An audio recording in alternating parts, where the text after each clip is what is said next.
வணக்கம், welcome to Jothi kitchen. இன்றைக்கி ரவா லட்டு கடையில் எப்படி விற்கிதோ அதே மாதிரியே நம்ம செஞ்சு பார்க்கலாம். இப்போ அதுக்கு தேவையானது என்னென்னா 500 கிராம் ரவை, 500 கிராம் சர்க்கரை, முந்திரி, திராட்சை, பாதாம் பருப்பு உங்களுக்கு எவ்வளோ வேணுமோ அந்தளவு போட்டுக்கலாம். ஏலக்காய் எடுத்துக்கோங்க. அதே மாதிரி 1 டம்ளர் பால் எடுத்துக்கோங்க. இப்போ பாருங்கள், நெய் 3 கரண்டி நெய் ஊற்றி காய வச்சு அதில் முந்திரி, திராட்சை, பாதாம் பருப்பு வறுத்து எடுத்து வச்சிட்டோம். அதே பாத்திரத்துலேயே இந்த ரவையை 500 கிராம் ரவையை இந்த மாதிரி நல்லா வறுத்துக்கோங்க. கலர் மாறணும், ஆனால் உதிரியாக வரணும், அது வரைக்கும் வறுக்கணும். அடுப்பு எப்பவுமே சிம்மில் வச்சு தான் இந்த இது செய்யணும். அப்போ தான் பாருங்கள், முந்திரி பருப்பு, திராட்சை இதெல்லாம் எதுவும் கருகாமல் வந்திருக்கு. அதே மாதிரி ரவையும் சிம்மில் வச்சு தான் வறுத்துட்ருக்கேன். இப்போ இது அடியிலையும் பத்தாது இல்லைங்களா, அதனால் இந்த மாதிரி வறுத்து எடுத்துக்கோங்க. கொஞ்சம் கலர் மாறணும். அதே மாதிரி இப்படி பண்ணுனா உதிரியாக வரணும். பாருங்கள், இப்போ லேசாக வந்துக்கிட்டு இருக்குது. இன்னும் கொஞ்சம் வறுக்கணும். அதே இது தேங்காய், 1 மூடி தேங்காய் எடுத்துக்குவாங்க.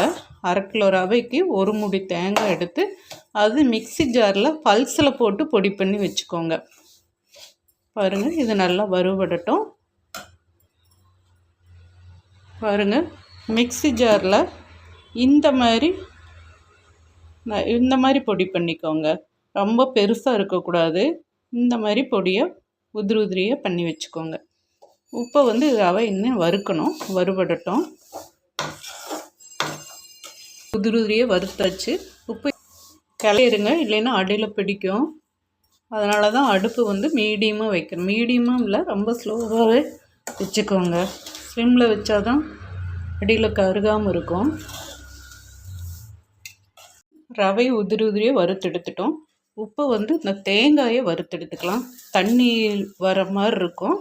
ஈரப்பசை போகிற வரைக்கும் நீங்கள் வறுத்தா போதும்.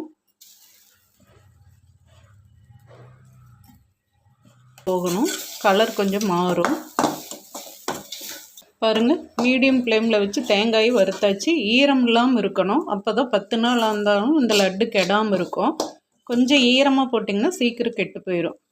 ஒரு 10 நாளாவது வச்சு சாப்பிட்ற மாதிரி இந்த மாதிரி பண்ணுங்கள். பாருங்கள், நல்லா கலர் மாறிடுச்சு. நல்லா உதிரியாக வருது பாருங்கள்.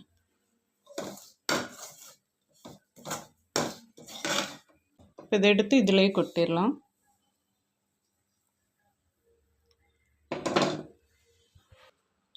இப்போ பாருங்கள், பாகு காய்ச்சலாம்.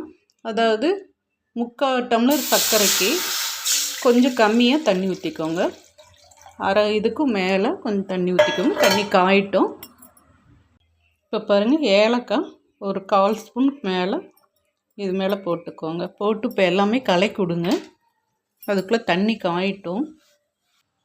பாருங்கள், 500 கிராம் சர்க்கரை நல்லா இனிப்பாக வேணும்னா போட்டுக்கலாம். நான் கொஞ்சம் எடுத்து வச்சுட்டு தான் போட்டிருக்கேன். நல்லா கொதிக்குது.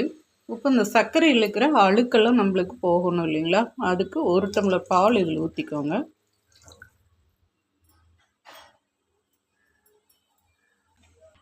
பாருங்கள், பால் ஊற்றுனோன்னு இந்த அழுக்கெல்லாம் மேலே வருது பாருங்கள்.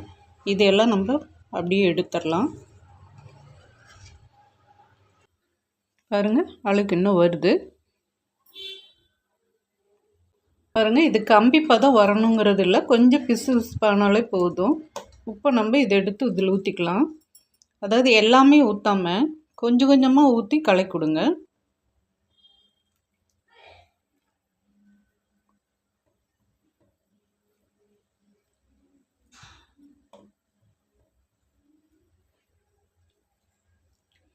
எல்லா பக்கம் ஊற்றிக்கோங்க. இப்போ நல்லா கலக்கி கொடுங்க.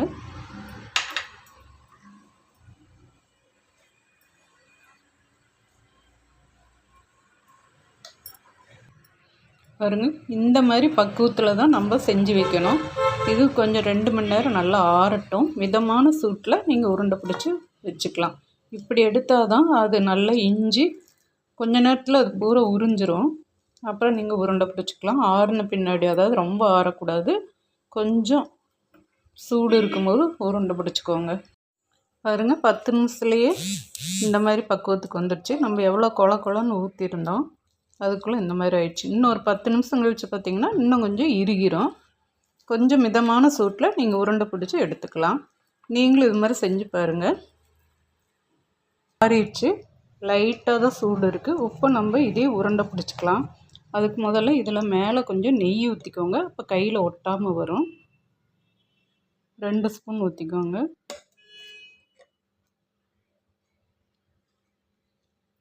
இப்போ நீங்கள் உருண்டை பிடிச்சிக்கலாம். பாருங்கள், உருண்டை பிடிக்க ஈஸியாக நல்லா வருது. கையில் கொஞ்சம் கூடி ஒட்டலை. பாருங்கள், நல்லா டைட்டாக அமுத்தி பிடிச்சிக்கோங்க. பாருங்கள், இந்த மாதிரி பிடிச்சி வச்சுக்கோங்க. நீங்களும் இது மாதிரி செஞ்சு பாருங்கள். நன்றி, வணக்கம்.